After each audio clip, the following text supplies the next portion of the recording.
Señor, en estos momentos que vamos a meditar en tu palabra, te rogamos que tu Espíritu esté en este lugar y que todo sea para edificación.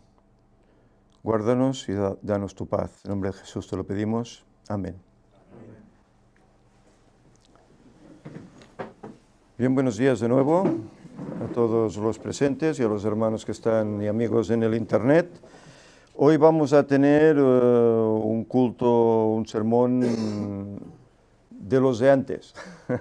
Y me refiero a los de antes porque recordáis que solía tomar PowerPoints de la página del hermano Humberto Fierro, un hermano colombiano, un hombre ya de edad, cerca de 80 años. Él tiene una página ya con 800 y pico de temas. Entre ellos, bueno, hay algunos que nos ayudaron muchísimo, puesto que hablaba del pecado original de Adán, cuando fue, puesto que hablaban del periodo de los 6.000 años, los 4.000, etcétera, etcétera. Y bueno, nos dio una firmeza, ¿verdad?, en una creencia que estábamos obteniendo y no sabíamos aún exactamente si íbamos bien encaminados o no. Y el hombre, pues con estos PowerPoints, pues nos ayudó a confiar en que esto pues no venía por casualidad, sino que Dios estaba dirigiendo, a unos por aquí, a otros por allá, pero el Señor estaba presentando un tema. Bien, he querido tomar un tema que es de Él, como estoy diciendo, de esta página todosjesus.com, titulado La ley de Dios y la ley de Cristo. En estos días he tenido conversaciones con personas que, bueno, que afirman que la ley de Dios pues que ya no está vigente, que Jesús la clavó en la cruz, etc.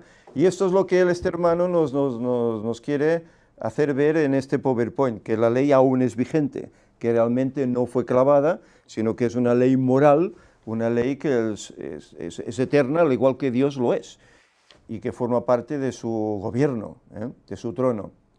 Muy bien, pues vamos a comenzar este PowerPoint. No es muy extenso, son tan solo 11 diapositivas, y veremos qué es lo que nos narra. Bueno, aquí notaréis que hay una serie de imágenes que estamos viendo. Nosotros, como sabéis, no somos muy propensos a poner imágenes. Más que nada lo decimos para que luego alguien nos diga, es que mira, me habéis puesto estas cosas. Es lo que él ha montado y es lo que os transmito. Más que nada buscaremos el concepto, el mensaje que nos quiere dar.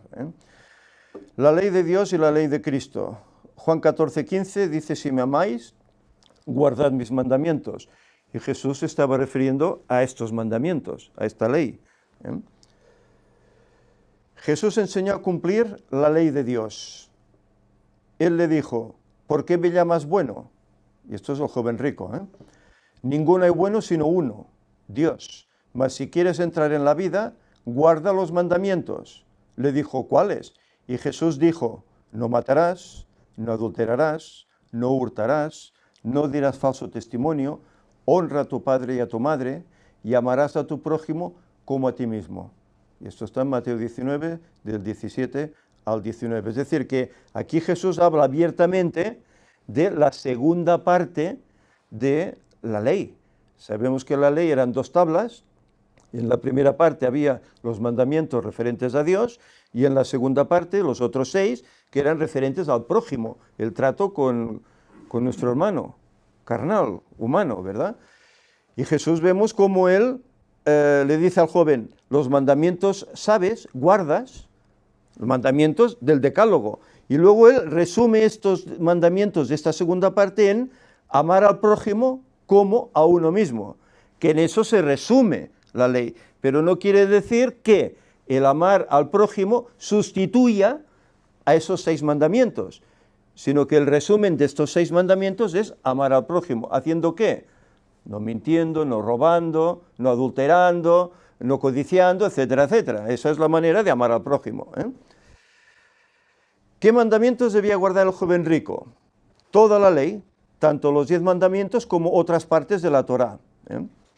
Jesús espera que aquellos que compartan con él la vida eterna guarden la ley de Dios en esta vida.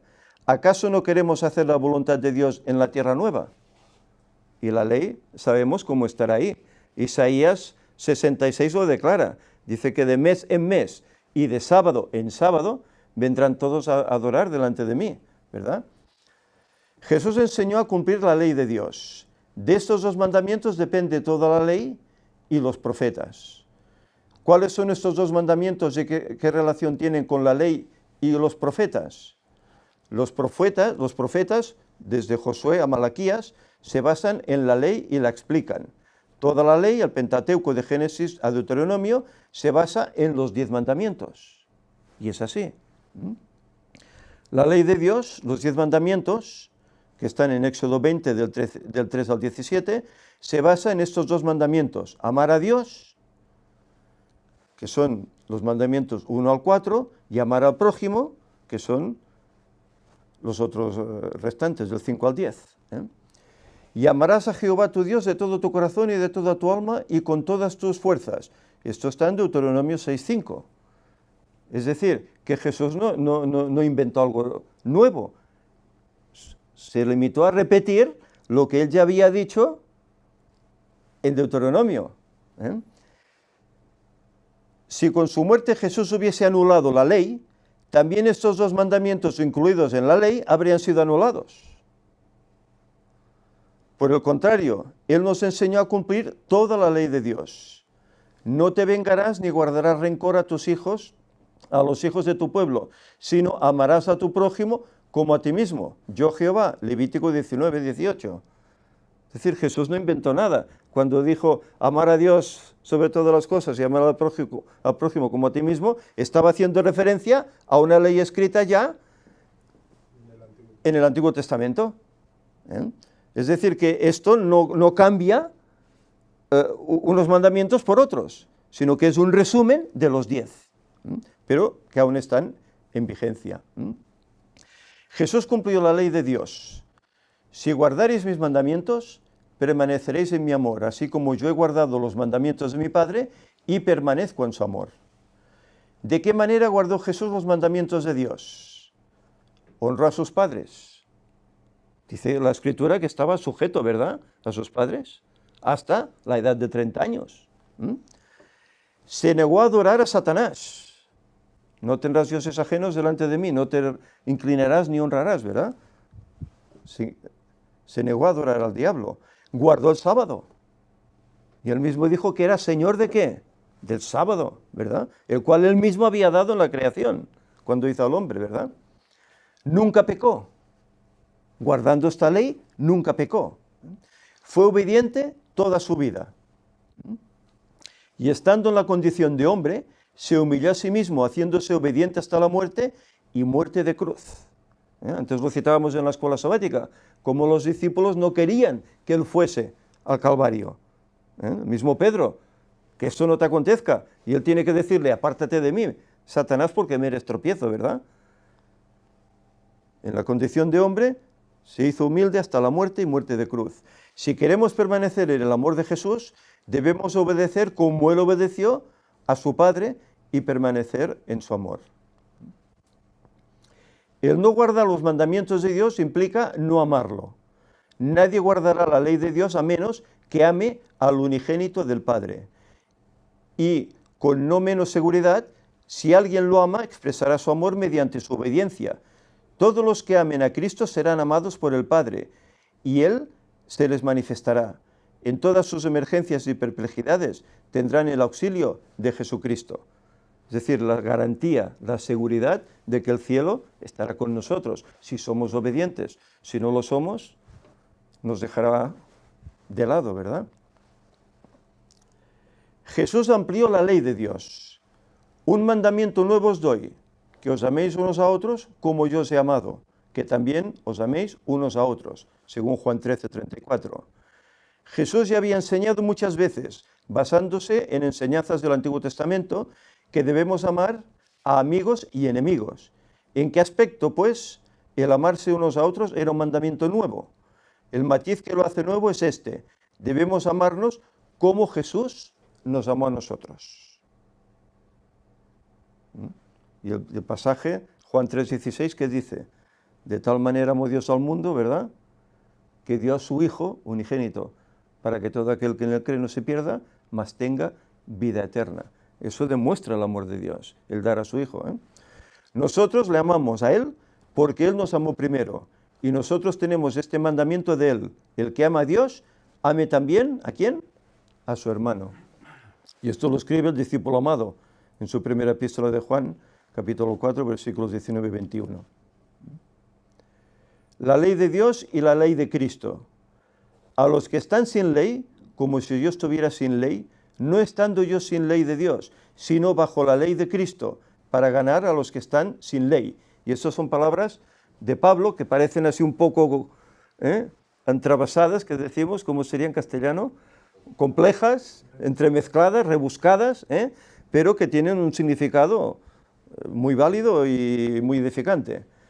Es un intento por salvar a todos.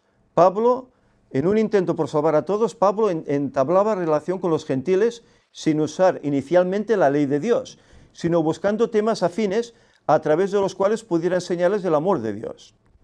En su carta a los Corintios, él quiso dejar claro que, aunque no iba con la ley por delante cuando predicaba a los gentiles, respetaba y obedecía la ley de Dios. Y ese es el problema, que muchos se creen que es que Pablo no respetaba la ley y no guardaba ya la ley. Sobre todo cuando cogen el libro de Gálatas, pues el fin de la ley, Cristo, ¿no? Entonces ya no hay ley, ¿no? Y esa es una mala interpretación de lo que realmente Pablo quería decirnos. Esta obediencia, según Pablo, estaba basada en la obediencia a la ley de Cristo. Juan 13, 34. Al hablar a los gentiles, Pablo ensalzaba a Cristo, presentándoles luego las imposiciones vigentes de la ley. Demostraba cómo la luz reflejada por la cruz del Calvario daba significado y gloria a toda la dispensación judaica. Él lo dejó muy claro en todas sus 14 epístolas. Pasa que, bueno, el que no quiere ver y quiere poner impedimentos, pues saca cosas de contexto y le da otro cáliz que no tiene. Cumplir la ley de Cristo. Sobrellevar los unos las cargas de los otros y cumplir así la ley de Cristo. Gálatas 6:2. La ley de Cristo es impulsada por la misericordia. Si no hubiera sido por su muerte expiatoria, no habría razón para guardar la ley de Dios.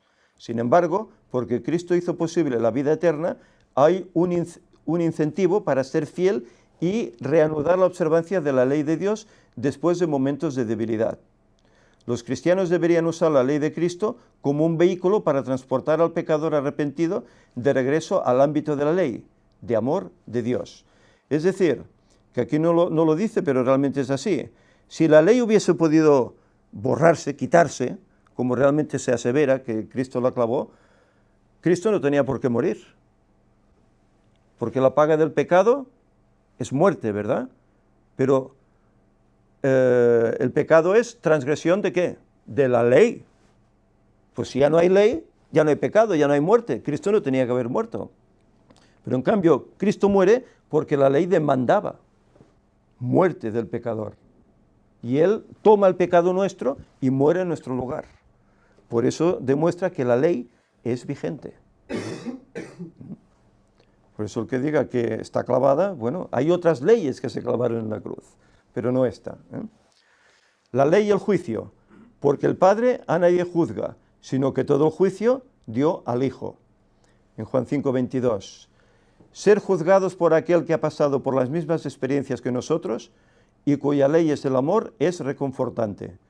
Cumplir la ley no se limita a obedecerla a fin de ganar el favor de Dios, sino que nos llama a compartir el amor de Dios con aquellos que lo necesitan. Perdonad. Como norma del juicio, la ley mide el nivel de amor que la persona ha compartido con Dios y con la humanidad. Cuando Cristo presida el juicio final, usará la ley de amor de Dios, que es invariable, como la norma según la cual pronunciará las sentencias. Santiago 2:12 nos dice que por esa ley seremos todos juzgados, por la ley del decálogo, que Santiago la llama la ley de la libertad. No de la esclavitud, sino de la libertad. ¿Por qué? Porque nos hace ver dónde está el pecado, para que no caigamos y seamos libres de él. Por eso es la ley de libertad. Conclusión. Recuerda, Cristo es nuestro ejemplo. Él nos dice, porque ejemplos he dado, para que como yo os he hecho, vosotros también hagáis. Juan 13, 15. Y él aquí pues dice que es su oración, que el Espíritu Santo íntimamente esté con nosotros para ayudarnos a cumplir esos mandamientos. Y esta es la realidad. Por eso he querido sacar este pover, que lo encuentro bastante bien definido, para darnos cuenta de que realmente esa ley aún está en vigencia. Que esa ley no se clavó en la cruz como se clavaron otras, que eran las leyes ceremoniales. Si leemos, cuando Jesús muere en la cruz, ¿qué pasa con el velo del templo? Se rasga. Una mano invisible lo rasga de arriba abajo, como diciendo que esos sacrificios ya se terminaron, porque Cristo ha hecho el sacrificio supremo, el que realmente valía. Pero lo que termina es la ley de los ritos, de las ceremonias, de los sacrificios, pero no la otra ley, que esa ley, hemos dicho infinidad de veces, que Dios la puso, o Moisés la puso, dentro del arca, que simboliza el trono, la presencia de Dios. Mientras que la otra ley de las ceremoniales, ¿dónde estaban? Al lado. Y Pablo dice de esa ley que nos era estorbo, que tenía que ser quitada, y Cristo fue la que quitó en la cruz, pero no el decálogo. El decálogo fue escrito en tablas de piedra, por el mismo dedo de Dios, mientras que la otra fue escrita en pergamino por Moisés. Una la da Dios, otra la da el hombre. Por lo tanto, eso enmarca que esa ley es vigente y que por ella seremos juzgados en el juicio, por esa ley.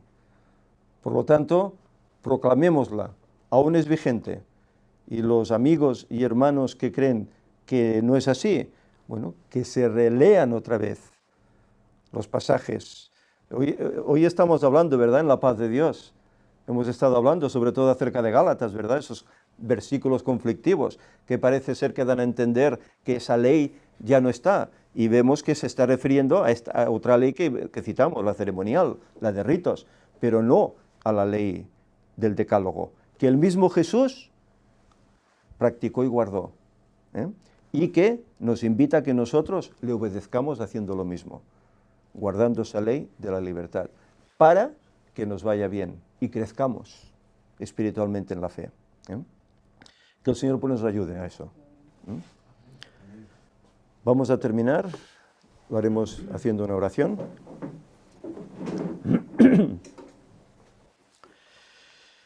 Señor, te damos gracias porque en este pequeño PowerPoint y por el trabajo del hermano Humberto, vemos cómo realmente esa ley del decálogo aún está vigente.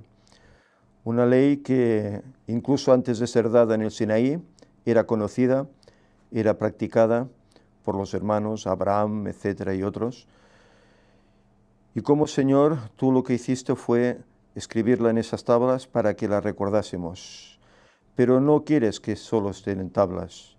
Tú nos aconsejas que la ley la tengamos en nuestro interior, en nuestra mente. Que así sea, Señor. Que vivamos por ella, que andemos según su voluntad, haciendo la tuya, y de esta forma pudiendo ser un ejemplo para todos aquellos que nos rodean, para que sepamos decir que esto aún está vigente y que es tu deseo de que todos la cumplamos, para que tú nos bendigas, para que todo nos vaya bien. Señor, te rogamos pues que nos ayudes para que en este aspecto también seamos obedientes. Y ahora perdona nuestras deficiencias, Señor, acompáñanos con bien a nuestros hogares, danos un buen resto de sábado y ayúdanos a cumplirlo, puesto que Él también está en tu ley, en el cuarto mandamiento. En nombre de Jesús te lo pedimos todo. Amén. Amén.